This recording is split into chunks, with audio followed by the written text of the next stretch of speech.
Welcome everyone, I would like to show you how to easily screenshot on the Samsung Galaxy Tab S7 or S7 Plus. I'll be showing both methods in this video. So the first one is you hold the power and then the volume down button together and you just do a quick click. So we'll do like this, 3, 2, 1.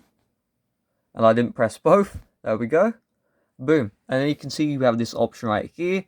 We can tap on that and we'll open it up with the gallery. And then you can see this right here, and if you want, you can press the edit button and you can just edit it however you like.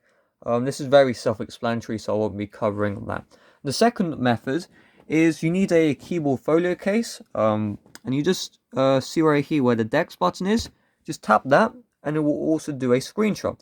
Now if you press FN and then Dex, it will bring you into the Samsung Dex mode, but otherwise you can press that and it will do a screenshot doing the exact same thing. So thanks for watching, see you guys later, make sure to subscribe, bell icon enabled, bye bye.